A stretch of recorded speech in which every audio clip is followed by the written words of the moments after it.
Bonjour à tous et bienvenue sur Crypto Flash, la chaîne de l'actualité crypto. Aujourd'hui, nous allons parler d'Elon Musk. On lui a posé la question, est-ce qu'il va y avoir un token, une crypto pour Twitter? Eh bien, on aura la réponse dans cette vidéo. Je vais aussi vous parler de Memecoin, de Shiba Inu, de plein de choses, de WorldCoin, de Tether et plein d'autres choses. Pour ceux qui ne connaissent pas la chaîne, tous les jours, je fais la synthèse des meilleures actualités du jour sur les cryptos. N'hésitez pas à vous abonner, à activer la cloche et commençons tout de suite avec le cours des cryptos. Une légère hausse aujourd'hui. On va dire c'est assez stable. Un Bitcoin 29 000 $, Ether 1838 $, légère hausse de 0,15% aujourd'hui. Tout de suite, le sujet autour d'Elon Musk. On lui a posé la question, est-ce qu'il va y avoir un token pour X? On sait qu'Elon Musk est très très proche du Dogecoin. Regardez, on retrouve toujours dans sa description le D du Dogecoin. On retrouve aussi le X du nouveau nom de Twitter. Et là, en fait, il y a quelqu'un qui a posté un message, Dodge Designer. D'ailleurs, c'était celui qui avait fait la vidéo de lancement de X.com. Donc Elon Musk est toujours très proche de Doge, on va dire. Et là, cette personne a dit Elon Musk et X n'ont jamais lancé de token, en fait, de token crypto. Donc attention aux divers articles qui sortent sur le sujet. Il y a plein aussi de publicités frauduleuses. J'ai plein de posts sponsorisés qui annoncent un token d'Elon Musk, etc.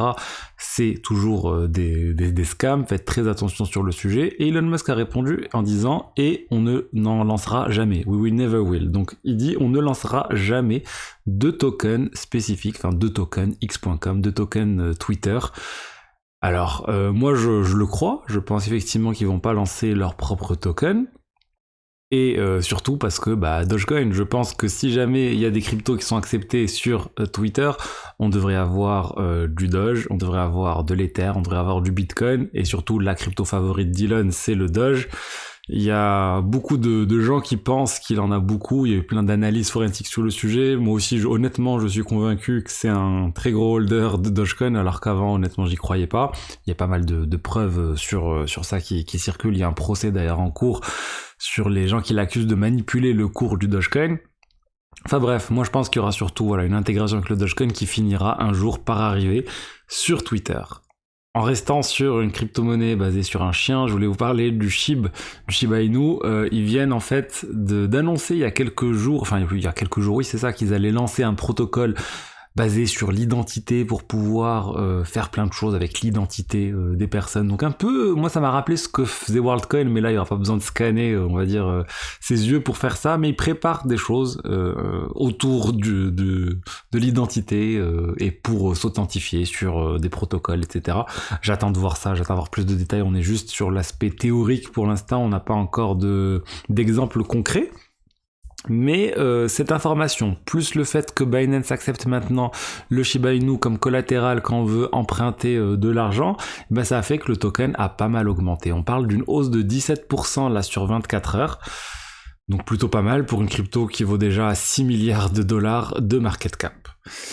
Et en restant sur l'aspect crypto-identité, je voulais vous parler de WorldCoin. Donc WorldCoin, j'en ai largement parlé. Et là, on vient d'avoir l'info comme quoi Certic, qui est un cabinet d'audit sécurité, ils ont identifié une faille sur WorldCoin qui permettait en fait à n'importe qui de contourner le processus pour devenir un opérateur de orbes. Les orbes, c'est ces grosses boules qui permettent de scanner les yeux des personnes. Normalement, il n'y a que des personnes qui sont validées par WorldCoin qui peuvent être opérateurs. Là, ils ont trouvé un moyen de contourner tout ça. Ça veut pas dire que tout le protocole est à risque, etc. De toute façon, même si on veut être un opérateur, il faut quand même avoir un orbe, donc c'est compliqué d'en avoir une. Mais ils ont trouvé une faille de sécurité le 29 mai, ça a été corrigé par WorldCoin. Et tant mieux, de toute façon, WorldCoin, ils ont publié aussi les rapports d'audit, ça a l'air d'être assez solide, hein. Il y a eu des failles qui ont été trouvées, mais comme sur tous les protocoles, quand il y a des audits, il y a toujours des failles qui sont trouvées.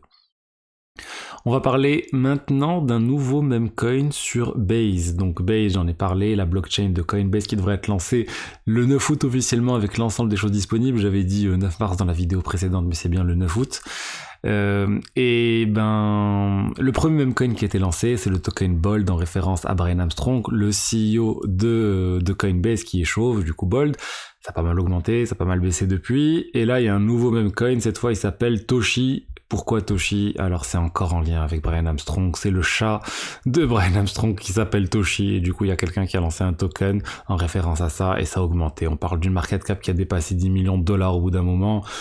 Bref, soyez vigilants sur tous ces mêmes coins, moi je suis pas du tout fan de tout ça, mais ça fait pas mal de buzz et c'est ce qui permettra peut-être à Bold de vraiment, enfin à Bold, à Base d'exploser, qui est tout un écosystème qui naisse là-bas.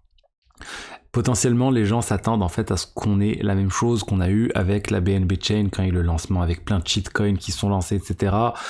BNB Chain lancé par Binance, Base lancé par Coinbase, donc voilà, on voit un peu les similitudes et tout ça, ça pourrait arranger le cours de l'action Coinbase parce que Base va générer des revenus pour Coinbase et on s'attend à une intégration assez poussée. On va parler maintenant d'un exchange décentralisé, c'est TraderJoe.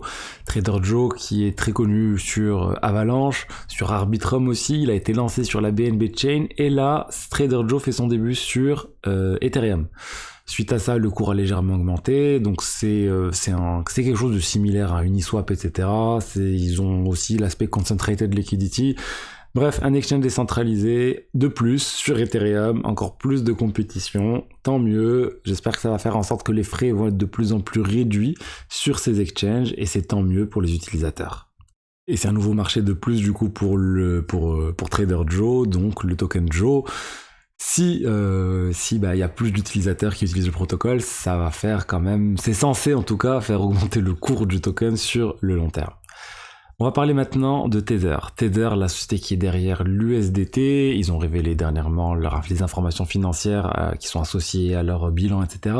Bref, ils ont beaucoup d'argent, ils génèrent énormément de bénéfices. Et là, en fait, il y a le wallet de Tether en Bitcoin qui aurait été identifié. Et ça serait en fait la 11e adresse qui contient le plus de Bitcoin. On peut voir ici sur le dashboard d'une, donc la 11e adresse, on voit quelque chose qui a autour de 1,6 milliard de dollars, 1,5 milliard pour la 12e adresse, 13e adresse, bref. On commence à voir les cryptos de Tether on-chain. C'est assez étrange que Tether ait du Bitcoin. Ils sont censés avoir des choses qui représentent en fait le dollar. Et du coup, c'est pour ça qu'ils ont la plupart de ce qu'ils ont en bon du trésor américain. Mais en fait, ce qu'ils ont en Bitcoin, c'est principalement les bénéfices qu'ils font. En fait, ils rachètent avec 15% de leurs bénéfices tous les mois du Bitcoin pour créer en fait un petit matelas de sécurité qui est en fait plus pour les actionnaires. C'est un peu comme c'est des bénéfices, du coup au final c'est pas pour backer la crypto USDT, le stablecoin USDT, mais en cas de coup dur, ça pourrait servir pour venir en aide à l'USDT.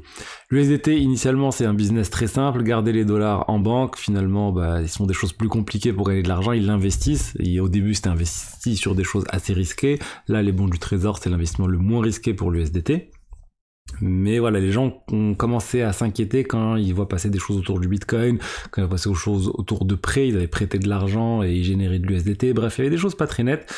Mais voilà, affaire à suivre sur l'USDT. J'ai pas eu de nouvelles, je vous avais fait hier ou avant-hier le sujet sur l'USDT qui avait une liquidité qui avait énormément baissé sur les exchanges décentralisés. On n'a pas de news sur ça, je pense qu'il va y avoir un retour à la normale, ça risque de prendre un peu de temps.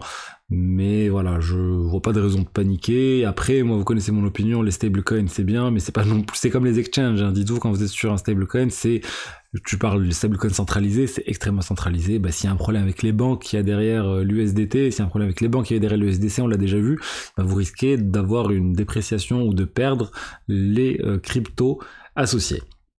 Donc voilà ce que j'avais à vous dire aujourd'hui sur les diverses actualités sur les cryptos. J'espère que le contenu vous a plu. Si c'est le cas, n'hésitez pas à liker, à commenter, à vous abonner. Et je vous dis à demain pour la suite, peut-être une vidéo spéciale hors actu demain, comme j'essaie de faire de temps en temps les dimanches. Je vous dis à demain.